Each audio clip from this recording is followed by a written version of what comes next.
नमस्कार किसान भाइयों, पिछले वर्ष जिन किसान भाइयों ने गन्ना बुआई के समय बाजार में एक प्रोडक्ट ऐसा था, बुआई के टाइम ही जिन किसान भाइयों ने उसका प्रयोग किया तो समझ लो उनके गन्ना हरा भरा हुआ, बीमारी भी कम लगी और ज़बरदस्त उत्पादन उन गन्नों ने दिया जिसकी बुआई के टाइम ही उस प्रोडक्ट का इस्तेमाल किया था। जब हमने ये बात किसानों के मुंह से सुनी तो हमने सोचा चलो भाई सर्च करते हैं ऐसा कौन सा प्रोडक्ट बाज़ार में आ गया, क्योंकि आप भी जानते हैं कि पिछले साल जिन किसान भाइयों ने बुआई की थी और उसका उत्पादन इस साल आया है तो वो बहुत ही घटती दर से आया है, बीमारियां भी ज़्यादा लगी थी और कहा जा सकता है कि इस वर्ष फसल कोई खास नहीं रही। बहुत ज़बरदस्त दवाई डालने के बाद भी फसल में बीमारियों की भरमार रही और उत्पादन इस वर्ष पहले साल के मुकाबले धड़ाम से गिरा है। तो हमने फिर उस प्रोडक्ट के बारे में देखा कि आखिर किसान भाई ऐसे कैसे कह रहे हैं कि हमने उस प्रोडक्ट का इस्तेमाल किया था और हमारी ज़बरदस्त फसल हुई, इतनी बीमारियां भी नहीं आई और हरा भरा हमारा पौधा खड़ा रहा, उसमें कोई भी बीमारी नहीं आई।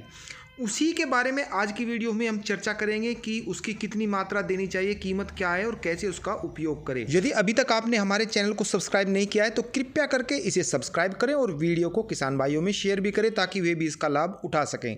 तो चलिए किसान भाइयों, वीडियो को आगे बढ़ाते हैं। किसान भाइयों, बाजार में एक इफ्को कंपनी का प्रोडक्ट आता है सिरा सागी, ये इसके नाम से आता है और बुआई के टाइम ही ये बहुत अच्छा रिजल्ट देता है।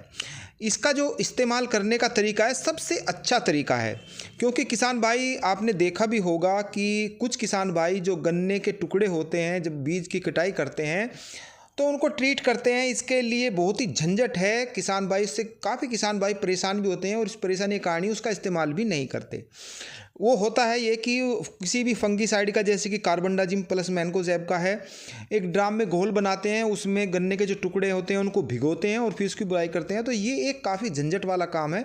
हालांकि काफ़ी किसान भाई इसको करते हैं और करना भी चाहिए, अच्छा है, लेकिन उससे निजात पाने के लिए जो ये सिरा सागी है इफ्को कंपनी की आती है, ये इससे निजात दिलाती है। ये काफ़ी आसान है। इसका तरीका ये होता है कि इसकी आप 200 ग्राम मात्रा लीजिए, पानी में एक इसका घोल बनाइए और फिर आपको जैसे कि 3 टंकी 1 बीघा में लगती हैं तो 1 एकड़ में मान लीजिए आपको 15 टंकी का घोल बनाना है। और 15 टंकी का जब घोल बन जाएगा तो जैसे आप गन्नों की बुआई करते हो तो डायरेक्ट उस पर स्प्रे मार दीजिए, यानी कि जो गन्ने के टुकड़े हैं उन पे ही आप स्प्रे कर देंगे तो आपका बीज ट्रीट भी हो जाएगा और आने वाली बीमारियों से भी उसे छुटकारा मिल जाएगा।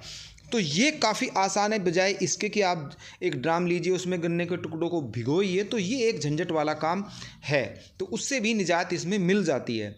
किसान भाइयों, इस सिरा सागी की मात्रा की बात की जाए तो 200 ग्राम 1 एकड़ के लिए काफ़ी होती है और लगभग कीमत इसकी 900 रुपये के आसपास होती है। इसे आप ऑनलाइन भी मंगा सकते हैं। हमने देखा कि आखिर इसमें ऐसा क्या है जो ये अच्छा काम करती है, इतना ज़्यादा ज़बरदस्त काम करती है कि गन्ना हरा भरा रहता है। तो इसमें 2 टेक्निकल होते हैं, एक होता है इसमें फिप्रोलिन 40% और दूसरा इमिडाक्लोप्रिड 40%, दोनों बराबर मात्रा में इसमें होते हैं। तो जब इसका आपको रिजल्ट की बात बताऊं तो ये टॉप बोरर है, अर्ली शूट बोरर है, स्टीम बोरर है, तना छेदक है, दीमक है, सफ़ेद गिडार है, इन सभी में ये और भी कई बीमारियां होती हैं, ज़बरदस्त इसमें फ़ायदा ये करता है। तो किसान भाइयों, मैं आपको एक चीज़ यहाँ पर और भी बता दूं कि किसान भाई सिर्फ नाम के आधार पर ही दवाई को लेते हैं कि अब सिरा सागी है वो डालनी है, तो उसे टेक्निकल से कोई मतलब नहीं होता। लेकिन इसके जो अगर आपको ये दवाई नहीं मिल रही है तो आप अलग से भी अपनी ये दवाई बना सकते हैं। जैसे कि आप 500 ml फिप्रोलिन ले लीजिए, लिक्विड में आती है, और 500 ml ही इमिडाक्लोप्रिड ले लीजिए, दोनों को मिक्स करें, 1 एकड़ की ले लीजिए और इसको भी आप जैसे मैंने पहले बताया है गन्ने के टुकड़े जैसे कि आप बुआई करते हैं उस पर डायरेक्ट स्प्रे लगा दीजिए, तो इसका भी वही रिजल्ट होगा, उससे ये सस्ती पड़ेगी और इसका ज़बरदस्त रिजल्ट होगा, उससे भी सिरा सागी से भी ये अच्छा रिजल्ट देगी, क्योंकि यहाँ पर इसकी ये मात्रा बढ़ गई है। 2 टेक्निकल का नाम आपको मैंने बता दिया, फिप्रोलिन और इमिडाक्लोप्रिड, 500 ml ये दोनों को लेनी है। तो ये आपको आसानी से किसी भी जगह मिल जाएगी, सभी जगह ये मिल जाती हैं।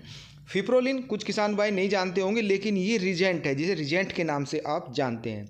और रिजेंट का काम एक ये भी होता है कि जो हम डीएपी का इस्तेमाल करते हैं तो वो चलने वाली खाद नहीं होती, उसको भी ये खींचकर पौधे की जड़ों तक लाती है, तो ये काम भी ये करती है। इसी कारण से इससे पौधा हरा भरा रहता है। इसी कारण से जो फिप्रोलिन होती है, इसी कारण से जब बुआई के टाइम हम इसका इस्तेमाल करेंगे तो हमारा जो पौधा होगा आखिर तक हरा भरा रहेगा, क्योंकि जो यूरिया होता है वही खाद एक ऐसा है जो चलता है, चलने वाली खाद है, जड़ों तक ऑटोमेटिक चला जाता है। लेकिन कुछ खाद ऐसे होते हैं वे नहीं चल पाते, वे जहाँ पर पड़े हैं वहीं पर पड़े रहेंगे। यदि पौधे की जड़ आएगी तो वो पौधे को मिलेंगे, वरना नहीं मिलेंगे। तो फिप्रोलिन एक ऐसा टेक्निकल है जो हमने खाद लगाए हैं, जो चलने वाले खाद नहीं है, हमारी ज़मीन में ऐसे ही पड़े हैं, उनको ये जड़ों तक लाने का काम भी करता है। तो ये भी इसका फ़ायदा है, इसी कारण से भी आखिर तक पौधा हरा भरा रहता है। तो ये मैंने इसके बारे में आपको डिटेल से बता दी है बात। फिर मिलते हैं, तब तक के लिए सभी किसान भाइयों को नमस्कार।